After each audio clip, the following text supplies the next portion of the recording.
Ngunit nang silipin nila ang silid sa loob, natuklasan nila na halos lahat ng mga mandaragat ay wala ng lakas upang makagalaw. Sapagkat ilang araw na silang hindi nakakakain, kaya hindi nila kayang lumaban sa mga bantay na sundalo. Kapwa marami at malalakas ang dalawang panig sa matinding sagupaan. At gaya ng inaasahan, agad na ikinulong ng mga bantay ang mga mapuputi. Ngunit dahil sa hadlang sa wika, hindi sila makapag-usap ng maayos. Labis ang pangamba ng mga mandaragat dahil hindi nila alam kung paparusahan ba sila. Sa huli, ang mga mandaragat na ito ay hindi naman talaga dumating dito upang magkalakal, kundi upang magnakaw at mandambong. Nang marinig ito, ang piloto ng barko na ang pangalan ay John ang unang tumayo, at sinabi sa lahat na hanggat aaminin nilang sila ay mga mangangalakal na nahuli, ay hindi malalagay sa panganib ang kanilang buhay. Ngunit minamaliit na mga dayuhang ito, ang antas ng talino ng mga taong naninirahan sa pulo. Labis na nais ni John na sabihin sa lahat na mabubuti silang tao, at ang kalagayan nila ngayon ay napakasama, ngunit dahil hindi nila nauunawaan ang sinasabi ni John, patuloy pa ring nag-utos ang kapitan ng bantay na ibuhos ng mga sundalo ang 2 barrels ng amoy bulok na isda sa ibaba, saka tawagin si John pataas. Maamong umakyat si John at hindi nang ahas na sumuway. Parang hindi niya napigil ang gutom nang makita ang gayong sariwa at masarap na pagkain. Nakiusap si John sa kapitan na pahintulutan ng kanyang pangkat na makabalik sa barko. Ngunit dahil sa hindi pagkakaunawaan sa wika, hindi talaga naintindihan ng kapitan ang kanyang sinasabi. Wala na siyang ibang magawa kundi magpatawag ng isang tag-aron na marunong magsalita. Ang dayuhan ay pinapunta upang magsilbing tagasalin. Naisip ni John na kung makapagsasalita lamang siya ng may paggalang sa kapitan, marahil ay mapalalaganap niya ang tiwala. Ngunit limitado rin ang kakayahan ng tagasalin at sa totoo lang ay nangangapa lamang siya kapag kinakausap si John. Nawalan na ng pagpipigil si John kaya tuloy-tuloy niyang ininsulto ang lahat. Bagamat hindi naunawaan ng kapitan ang sinasabi ni John, batay sa kilos at tingin ng kaharap, nahinuha rin niyang hindi tapat ang taong ito, na malinaw na walang balak makipag-usap ng maayos, kaya siya ay lubusang nabasa sa tubig. Si John ay isang hambog na kanluranin, na hindi inakalang balang araw ay siya naman ang ipapahiya ng iba. Pagkatapos, dinala siya sa kastilyo upang makaharap si Ibusiage, ang pinuno ng Izo, upang malaman kung ano ba ang tunay na pakay ng dayuhan sa Japan. Agad na nagpadala ang pinuno ng isang paring dayuhan na nangangaral ng doktrina sa lugar upang magsilbing tagasalin. Ngunit hindi niya inaasahan na ang relihiyon sa mga bansang Europeo ay nahahati rin sa maraming sekta. Nagpalitan ng usap ang dalawa, ngunit walang nakuhang mabuti, at sa halip ay naging kaaway pa ni John. Hinablot ni John ang krus na bakal sa baywang ng pari, at doon mismo sa harap ng pinuno ay nagsimula silang magmurahan. Hindi maunawaan ni Ibusiage ang nangyari sa pagitan ng dalawa. Kaya inutusan niya ang mga sundalo na ibalik siya sa kulungan at saka siya usisain pagkatapos. Bagamat nakulong muli si John at sa himalang nakaligtas sa kamatayan, ang mga kasama niyang nagsama sa paglalakbay ay hindi pinalad. Ngayon ay dumaranas sila ng napakasaklap at malupit na pagpapahirap. Pakiusap, huwag ninyo akong ihulog sa kumukulong kawali, malakas na sigaw ng kasama ni John. Kasabay nito, nakakuha rin ang mga sundalo ng napakaraming sandata. Mula sa barko ng dayuhan, nagsimulang mag-isip si Ibushige na gamitin ang mga nakuhang sandata upang mapalawak ang kanyang nasasakupan, sapagkat ngayon ay isa lamang siyang hamak na pinuno. Ngunit sa ngayon, hawak na niya ang mga sandatang napaka-moderno mula sa mga kanluranin, at sino mang haharap sa kanya ay mapipilitang yumuko. Biglang may nagulat na may isang barkong papasok sa pulo. Nalito si Ibushige at hindi mo ari kung bakit dumating doon ang tauhan ni Panginoong Toranaga. Ngunit sinabi ng matandang namumuno na si Panginoong Toranaga ay alam na ang tungkol sa mga sopistikadong kanyen sa barko. Sinabi ni Panginoong Toranaga na bilang Panginoon ng lupain ng Izo, ang Panginoon ang magtatak sa barko at sa lahat ng ari-arian nitong nasamsam. Mahinahong tugon ni Ibusiage, ang Izo ay aking nasasakupan. Hindi rin papatalo ang matanda at sinagot niya na ayon sa alam namin, yaong mga naging tapat sa Panginoon. Napangiti si Toranaga at sabay dumaop sa tibak sa kanyang tagiliran. Naramdaman ni Ibusiage na may masamang mangyayari, alam niyang kung hindi siya kikilos, baka siya ay mapatay agad doon mismo. Kaya wala na siyang ibang pagpipilian kundi isuko kay Panginoong Toranaga ang lahat ng nasa barko. Bukod sa barko at mga nasamsam, pati ang mga mandaragat sa barko ay kailangang isuko rin. At pati si John ay walang lusot, palaisipan kay Ibusiage ang utos ng Panginoon na bakit siya inatasang pumunta sa Osaka, ngunit dahil ito ay utos ng Panginoon. Wala na siyang magagawa kundi sumunod. Ngunit ang tao ay hindi gaya ng langit, at di nagtagal ay sinalubong ng buong pangkat ang isang malakas na bagyo. Hindi na nakayanan ng mga mandaragat sa barko ang dambuhalang alon. Buti na lamang at si John, ang piloto, ang palaging nasa tayman. Dahil sa husay ni John, lahat sila ay nakaligtas. Ngunit ang tanging tagasalin ay tinangay ng alon at napadpad sa paanan ng bundok. Gustong iligtas siya ni John, ngunit pinigilan siya ng mga sundalo dahil takot silang tumakas ang lalaki. Mismo si Yabashish ang nagsabi, "Huwag mo nang ipagpasa ang bagay na ito sa iba. Ako na ang bahala rito, isang beses lang." Pagkatapos, siya na mismo ang humawak sa lubid at bumaba para sagipin ang tagapagsalin. Ngunit ang buhay ay parang panaginip lamang, sa matarik na bangin at sa hagupit ng alon ay halos walang pag-asa. Hindi masasabing nasupil na niya ang lahat, sandali pa lang ay naputol na ang lubid. Nakita ni John si Yabashish na ang mayabang na lalaki ay bumagsak ng walang malay sa gilid ng bangin. Sa loob ni John, tuwang-tuwa siya, akala niya ay tapos na ang lahat, pero matagal pa bago magkamalay si Yabashish. Sinikap nilang hilahin ang tagapagsalin pabalik sa dalampasigan, ngunit sa pagdulas ng paa ni Yabashish ay nahulog siya sa dagat. Ang mga bangin ay tuwid at napakadulas, kasabay pa ng walang tigil na malalakas na alon na humahampas kay Yabashish. Hindi siya makakyat. Pinanood lang ni John ang lahat at naunawaan niya na si Yabashish ay halos mamatay na at alam niyang wala na itong takas. Dahan-dahan, hinugot ni Yabashish ang kanyang espada, saka malamig na tumingala kay John na nasa ibabaw ng bangin. Balak na sana niyang tapusin ang sarili, ayon sa diwa ng isang mandirigma, nang bigla siyang makakuha ng lubid na ibinaba ng mga tao. Para may angat siya, si John, na sa una ay inakala lang na si Yabashish ay isang malupit na masamang tao, ay nasaksihan na hindi pala ito natitinag sa panganib para lang iligtas ang iba. Kaya mas gumanda ang tingin ni John sa kanya. Sinikap niyang kitlin ang sariling buhay na parang isang tunay na mandirigma. Sinabi ni John sa tagapagsalin na inilagay niya sa alanganin ang sariling buhay para lamang iligtas siya. Dagdag pa ni John, maingat at masipag siyang nagtrabaho sa barko para lamang makarating dito. Hindi ko kailanman magagawa ang mga bagay na kahanga-hanga tulad niyan. Yabashish, wala akong sapat na lakas ng loob para gawin iyon. Napangiti ng malungkot ang tagapagsalin at sinabing, akala ko tuluyan ka ng naaksidente at inaanod lang sa dalampasigan. Kinuha ng tagapagsalin ang tala tungkol sa paglalayag sa kabila ng malawak na dagat ni John. Malinaw na alam na ng tagapagsalin ang pakay ni John. At sa pagdating mo rito, ano ba talaga ang balak mo? Noon din, hinugot ng tagapagsalin ang baril. Ngunit hindi niya pinaputok para patayin si John. Gusto niyang si John, ang mismong makasaksi sa isang bagong sibilisasyon sa lupain ng Japan. Dito na nagtatapos ang unang yugto, lumipat tayo sa ikalawang yugto. Ang mga kasama ni John noong nakaraang yugto ay pinatay ng mga kawal ni Yabashish. Dahil sila ay mga dayuhan. Halos lahat ng tao sa isla ng Izu ay hindi naniniwalang mabubuti silang tao. Kaya ba ang pagdating ni John ay magbabago sa pagtingin ng mga Hapones? Sa mga dayuhan na dumating sa Osaka mahigit isang taon na ang nakararaan. Ang general ay lubhang nagkasakit, kaya bago siya namatay, tinipon niya ang lahat ng maharlika upang magpaalam. Naroon ang lahat upang siya ay ihatid sa huling sandali, at sa huli, si Toranaga na lamang ang naiwan sa tabi niya. Umaasa siyang si Toranaga ang papalit sa kanya bilang pinuno, upang maprotektahan ang nag-iisa niyang anak na si Heichiya. At kapag si Heichiya ay naging 16 na taong gulang na, maaari na niyang akuin ang pamamahala sa bansa. Mahinahong nag-isip si Toranaga at tinanggihan ang natatanging alok ng general. Ipinaliwanag ni Toranaga na ito ang magiging mitya upang muling magkaisa ang mga puwersang kalaban. Hanggang sa panahong iyon, kapwa sila ng Heichiya ay mamamatay rin. Sa totoo lang, ang mungkahi ng general ay isa lamang pagsubok kay Toranaga.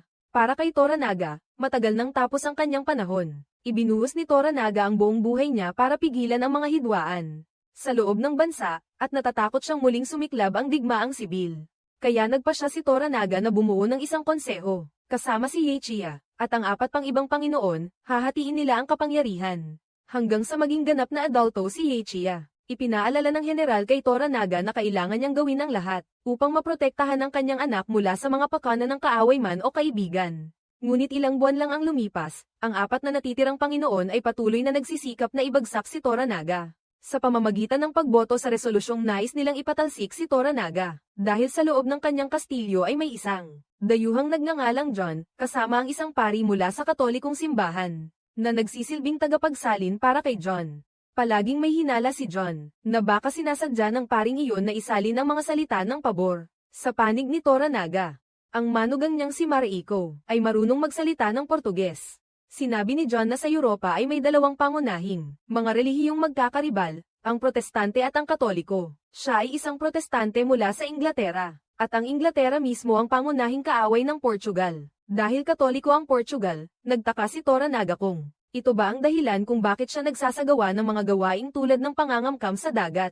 Ipinaliwanag ni John na hindi siya tulisan sa dagat. Ang kanilang barko ay may pahintulot mula sa Inglaterra. Pinahihintulutang gumamit ng armadong sasakyang pandagat sa panahon ng digmaan, na may tungkuling umatake sa mga sibilyang barko at samsamin ang mga sasakyang pangkalakal ng kaaway. Eksaktong sa sandaling ito, dumating ang kaaway ng laging kahati ni Toranaga, ang Panginoong si Ishido. Lumalabas na narinig niyang malapit ng litisin at ipapatay si Toranaga. Kaya pala, inimbitahan ni Toranaga ang isang dayuhang marahas sa loob ng kastilyo. Ang lahat ng dayuhang tagakanluran ay dapat pugutan ng ulo at ipakita sa harap ng bayan. Nang gabing iyon, tinanong din ni Ginoong Huangtang si Toranaga. Paano nga ba niya nakilala si John noon pa man? Wika ni Toranaga. Ang pamangkin ninyo ay kagagaling lamang dito kaninang umaga sa Edo. Ibig sabihin, ang asawa ninyo ay malapit nang bumalik sa Osaka. Pagkatapos ay magboboto ang konseho ng alyansa upang alamin kung kailan sila mamamatay. Ngunit nakakuha na si Toranaga ng ulat mula sa kanyang mga espesyaliya. Napakalaki ng interes ng mga Portuges sa kapitan ng barkong Ingles. Hindi magtatagal at hihilingin nila sa simbahang Katoliko na tuligsain si Nakayama at Ono. Batay sa pagkamatay niya, nahinuha ni Mariko na nagkakaisa ang lahat ng Panginoon sa konseho sa paratang laban kay Toranaga, dahil nais niyang makipaglapit sa mga Protestante. Upang mabiyak ang pagkakaisa sa konseho ng alyansa, nahulog si Toranaga sa bitag ng mga Panginoong nais siyang ibagsak, upang makapagsalita siya ng buong tapang, gaya ng nahinuha ni Mariko. Bago ang botohan, nakatanggap si Panginoong Sugiyama ng utos mula sa simbahan. Hilinging ipapatay si John agad. Wala silang pakialam sa presensya ng tagapagmana, si Raichio, at maging si Panginoong Ono, ay pumanig din kay Panginoong Kiyama. Sa bilangguan, nakilala ni John ang isang matandang Katoliko. Nalaman niya na nang dalhin siya sa kuta ni Toranaga, siya ay isinisi ng ibang mga Panginoon, dahil pinrotektahan niya ng sadya ang isang dayuhan na Protestante. At mula noon, ikinulong si Toranaga sa kastilyo at hindi na nakalabas upang iligtas ang sarili. Si Panginoong Suriyama ay tagapagmana ng pinakamayamang pamilyang samurai sa Hapon. Si Panginoong Ono ay isang kinatatakutang mandirigma, ngunit dahil sa ketong ay laging balot ng damit. Si Panginoong Suriyama rin ay isang Katolikong sakim at ubos ang ambisyon. Si Panginoong Ishido ang may hawak ng Osaka, at silang lahat ay itinuturing si Toranaga na kaaway.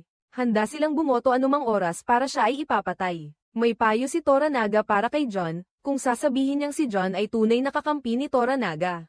Tiyak na hindi mabubuhay si John upang makaalis ng Hapon. Ikinwento niya na dumating siya sa Hapon 28 taon na ang nakalipas. Noon, ipinadala siya sa Hapon upang mang-aral ng Katolisismo. Ngunit kalaunan, nalaman niya ang tunay na pakay habang hawak niya ang tungkulin. Ang pari na iyon ay ginto at armas ang hanap. Iyan ang pinapansin ng mga Katoliko. Ang gawaing misyonero ay tabing lamang upang kontrolin nila ang kalakalan. Kinasusuklaman ng mga Panginoon sa Hapon ang mga Protestante, kaya lahat ng gawaing pangkalakalan ay hawak ng mga Portuges. Bilang punong general bago mamatay, pinilit niya ng husto na hadlangan ito. Ngunit pinalaganap ng mga Katoliko ang paghihimagsik at ipinuslit ang mga kanyan sa Hapon mula sa lihim nilang himpilan sa Macau. Pati daan-daang Hapon na nakadestino roon ay napapaniwala at napapaanib sa Katolisismo, napansin ni Joe. Maaaring maging daan palabas ang mga impormasyong ito para sa kanya. Balikan natin ang panahong bago ibintang ng mga Panginoon kay Toranaga si Ishido. Noon, dahil nais siyang pabagsakin ni Ishido, lumapit siya kay Zabusige. Ang nasasakupan ni Toranaga na si Zabusige ay minsang naglingkod sa larangan ng digmaan sa Korea. Utang ni Toranaga ang buhay niya kay Zabusige, at kahit nanumpa si Zabusige ng katapatan kay Toranaga. Ngunit ngayon ay yumuko na siya sa kaaway na hindi magkasundo ng langit at lupa ng Toranaga, si Ishido. Nais malaman ni Ishido kung may pakwan na si Zabusige laban kay John. Alam ni Zabusige na si John ay isang Ingles na Protestante. Dadalahin niya si John upang makaharap si Toranaga at maantig ang matinding damdamin ng pagkaalipin ng mga Panginoong Katoliko. Ibibintang nila kay Toranaga na pinoprotektahan niya ang isang dayuhan at balak pang wasakin ang pagkakaisa ng alyansa. Hindi magtatagal, magiging kaaway ni John ang lahat ng mga Panginoon. Kumiling sa Katolisismo si Zabusige, at sinabi niya ngayon ay panig na siya kay Ishido. Kaya naglatag si Zabusige ng isang plano para kay Ishido, upang ibintang kay Toranaga, sakaling siya ay hatulan at bitayin. Si Panginoong Ishido ang magiging pinakamakapangyarihang Panginoon. Kasunod nito, kailangan nating kalabanin si Nakayama at Ono. Pareho silang Katoliko, isang suntok lang at tiyak na mabibigo si Ishido. Ngunit kung gagamitin ni Ishido ng maayos ang taksil na si John, maaaring magbago ang takbo ng sitwasyon. Sasabihin ni Ishido na huli na ang lahat, sa pulong ng mga Panginoon kamakailan lamang. Nagkasundo siya kina Sugiyama at Ono na aprobahan ang pagbitay kay John. Sinabi ni Zabusige na maaari niyang gawin ang isang bagay. Sa oras na ihatid si John sa barkong pangkalakal ng mga Katoliko upang bitiin. Habang inaalalayan si John papunta sa barkong pangkalakal, bigla silang sinalakay ng mga tulisan. Ang nagtipon sa mga tulisang iyon ay si Zabusige mismo. Ihinigis niya ang mga barya sa harap ng mga tulisan. Nang yumuko ang mga tulisan upang pulutin ang pera, bigla silang sinalubong ng masakit na kamatayan. Nag-utos si Zabusige na patayin ang lahat ng tulisan, at inatasan niya si John na sabihin, "Ako ay isang aso. Si John ay kailangang sumunod sa akin na parang isang aso." Nasiyahan si Yabushish, hinimas ang ulo ni Yabushish, saka inihatid si John kay Toranaga ayon sa plano.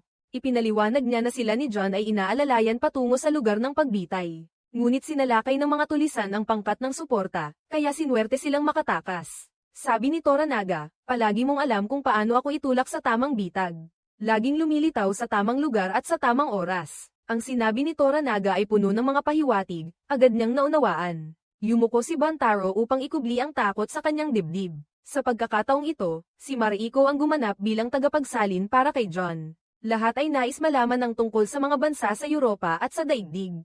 Kaya iginuhit ni John ang isang bilog na daigdig sa buhangin, upang markahan ang kinaroroonan ng Nihon at ng kaharian ng Inglaterra. Sila ang mga unang nakarating dito sa pamamagitan ng kipot ng Magellan. Dahil ang mga Kastila at ang mga Portuges ay nais ilihim ang kinaroroonan ng Nihon. Kaya kailangang iwasan ng Ingles ang himpilan ng Portuges sa Macau. Doon, hindi lamang mga sundalong upahan ng Nihon ang kanilang kinukuha, kundi nagtatatag pa sila ng isang lihim na kuta ng mga Katoliko para sa kalakalan. Pagkarinig ni Toranaga sa salitang kuta ng armas, agad siyang naging seryoso at nag-usisa. Minarkahan ni John ang lahat ng himpilan ng Portuges. Gumamit si John ng patpat upang hatiin ang daigdig sa dalawang guhit. Sinabi niyang ito ang Portuges at ito ang Espanya. Paano nahati ang daigdig na parang aliw na usapan, gayong ang dalawang kapangyarihang pandagat ay pumirma na ng kasunduan 70 taon na ang nakararaan. Pinaghati-hati ang lahat ng lupain hindi pa natutuklasan sa buong mundo. Ayon sa hatian, sakop ng Portuges ang Nihon. Narinig ni Toranaga na ang inyong lupain ay naging kolonya ng Portuges. Ngunit hindi siya kailanman naniwala roon. Sabi ni John, alam ito ng buong Europa. Lahat ng hari ng Espanya at Portuges ay may kapangyarihan, na angkinin ang anumang lupain na kanilang matuklasan. At doon, kapag walang Katoliko, papalitan nila ang pamahalaan ng pamumunong Katoliko. Kaya ang Portuges ngayon ay nagbabalak magtatag ng papay na kaayusan. Sa pagpapalit ng pamumuno sa Nihon, 2 sa 4 na Panginoon ang naging mga Katoliko. Iyan ang pinakamatibay na patunay, sabi ni John. Pumunta siya rito at umaasang makuha ang suporta ng Nihon upang talunin ang Portuges, sabi ni Toranaga, ay napakanipis ng aming tsansang manalo. Sa loob ng maraming taon, ang mga Portuges ay narito na at nangangaral. Kaya malalim nang nakaugat sa puso ng mga tao ang Katolisismo. Matapos makuha ni Toranaga ang impormasyon mula kay John, tumanggi siyang magpalabas ng mga papeles para sa paglalayag ng mga barko. Kaagad na nagtungo ang misyonerong Portuges sa Panginoong Sugiyama upang idiin ito. Sa kalaliman ng gabi, isang babaeng mamamatay tao ang palihim na pumasok sa tirahan ni Toranaga. Napakataas ng husay sa pakikipaglaban ng babaeng mamamatay tao, at palihim siyang nakapasok sa nasasakupan ni Toranaga. Parang ahas sa damuhan na mahirap hulihin, hindi madaling harapin ang mga tauhan ni Toranaga. Ngunit ang tunay niyang pakay ay si John. Bagaman napaka-profesional niya, hindi siya kalaban ng isang Panginoong bihasa sa pakana. Sabi ni Toranaga, hindi siya dumating para sa akin, kundi para patayin ka. Matapos ang tangkang pagpaslang kay Toranaga, nakipagtagpo si John kay Yabushish ng madaling araw kinabukasan. Tinanong niya kung narinig mo na ba ang tungkol sa paglusob kagabi. Lumalabas na mula pa sa simula, alam na ni Toranaga ang mangyayaring ito. Lumabas na lihim na nagkaise sina Yabushish at Ishido upang ipahamak si Toranaga. Ngayon ay nagre-recruit si Ishido. Sabihin mo, magkano na ang ibinayad niya sa inyo? Nag-alinlangan si Yabushish, napanganga, at hindi nakasagot, kaya nagpatuloy si Toranaga. Nais kong makipag-usap sa iyo. Nais ni Toranaga na makipagkasundo kay Yabushish na kung papanig siya sa kanya, ay ipagkakaluwab ni Toranaga ang mga lupang sakop sa paligid ng suruga. Kay Yabushish, sa isang kondisyon, kung nais ni Yabushish ang suruga, kailangan niyang ihatid ng ligtas si Ginoong John at ang iba pa palabas ng Osaka. Bumalik sa nayon ng mangingisda bago magbukang liwayway, at sa wakas ay inutusan ni Toranaga ang bantay at ang mga tao sa bahay na magtipon sa bakuran. Maghanda sa paglikas mula Osaka habang ang lahat ay nakahandang bumiyahe. Ngunit biglang muling nagpakita ang bisitang ito, at si Ishido pala iyon. Ang kanyang pagdating ay nagdulot ng pag-aalala sa lahat. Lumilitaw na nakatanggap si Ishido ng balita tungkol sa mga kainahangang galaw sa Huyong. Kaya agad siyang nagtungo rito upang suriin ang sitwasyon. Binuksan niya ang dalawang kabaong sa prosesyon ng libing. Ang isa ay apo ni Toranaga. Ang natitira ay ang kanyang unang asawa. Sabi ng ginang, napakaraming mamamatay tao sa Osaka. Kamakailan lamang, ang Osaka Castle ay naging target ng mga mamamatay tao, gaya ng madugong insidenteng naganap kagabi. Pagkarinig nito, nabahala si Toranaga para sa kaligtasan ng kanyang pamilya. Kaya nagpasya siyang pauwiin sila sa kanilang pinagmulan. Ang dahilan na ito ay lalong tila makatwiran. Walang dahilan si Ishido upang ikulong ang pamilya ni Toranaga. Nag-isip siya sandali, saka nagpa siyang bumalik, ngunit bago umalis, nagtalaga pa rin si Ishido ng isang pangkat na hahabol sa mga labi ng bangkay. Tinipon ko ang lahat ng kasapi ng sambahayan ni Toranaga, at sinamahan ko sila patungo sa daungan, ngunit bigla na lamang humarap sa lahat ang lihim na asawa ni Toranaga. Na agad na umagaw ng pansin ng lahat nang mapatingin ang kanilang mga mata roon. Napansin ni John ang asawa ni Toranaga, at nakita niya itong nakaupo roon. Sa dinalang sedan chair na inialay kay Toranaga, at saka nagsimulang umalis ang buong pangkat. Habang lalo niya itong iniisip, lalo namang wala siyang maintindihan sa nangyayari. Kaya tinanong niya si Mariko, at hindi rin ito nag-atubiling magsabi ng totoo. Ibinunyag niya ang lihim na usapan ni Toranaga at Yabashish. Sa katunayan, lahat ng ito ay plano ni Toranaga, at ang usapin ng tangkang pagpatay ay pawang pain lamang. Upang makuha ang pagkakataong mailikas ang kanyang pamilya mula sa lungsod ng Osaka. Palihim pala, ang nakaupo sa sedan chair, ay si Panginoon Toranaga mismo, ngunit nang handa nang lumabas ang buong pangkat sa tarangkahan ng kuta, matigas na iginiit ng mga gwardya na siyasatin ang nakasakay sa mga sedan chair. Sa kabila ng paulit-ulit na babala ni Mariko, dahil sumusunod sila sa utos ni Panginoong Ishido. Nang lumapit na ang mga kawal sa unang sedan chair, sa mismong sandaling iyon, humakbang si John at bigla niyang inakusahan ang mga kawal, na ang mga gwardya sa tarangkahan ay palihim na nagnanakaw sa mga babaeng nakaupo sa sedan chair. Isang napaka-bulgar na asal iyan sa bansang ito. Hindi pinakinggan ng mga pinuno ang sinabi niya at binigyan pa si John ng sampal. Inutusan ni Mariko na humingi ng paumanhin sa kanya ang pinunong iyon, at sinabi niyang ano ba ang alam nito sa ating mga kaugalian.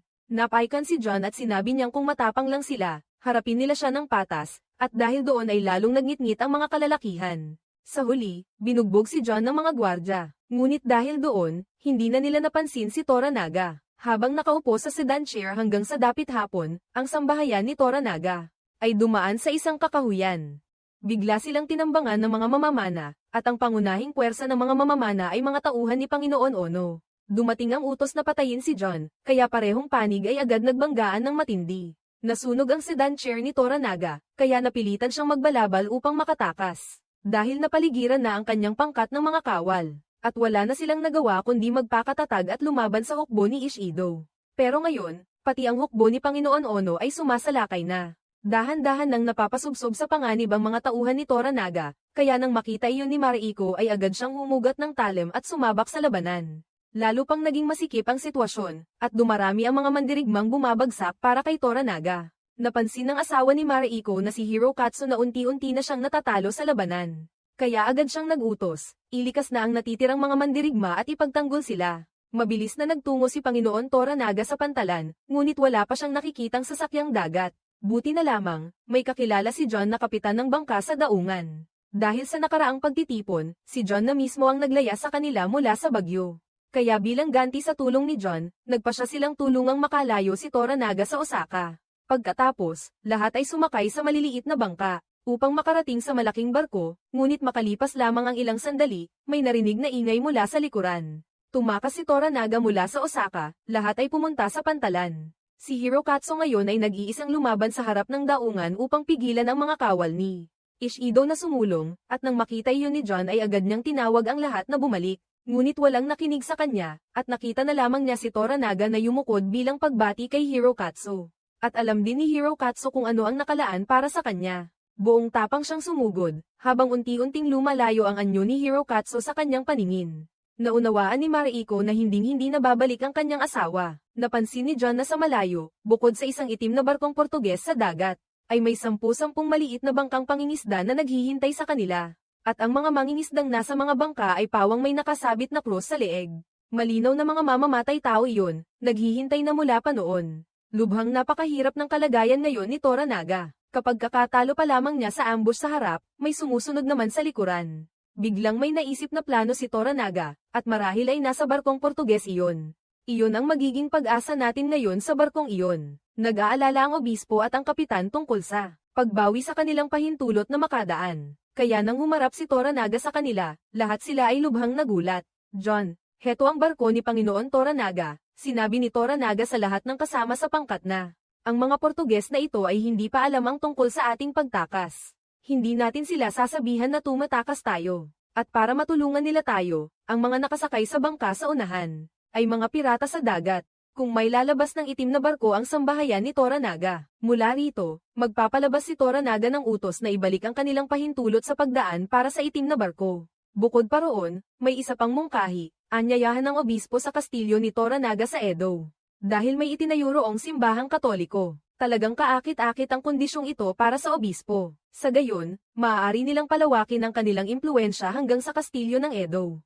Kaya naman sa huli, pumayag din ang obispo sa mga kondisyon ni Toranaga. Ngunit ang obispo ay naglabas pa ng isang mungkahi, at iyon ay si John.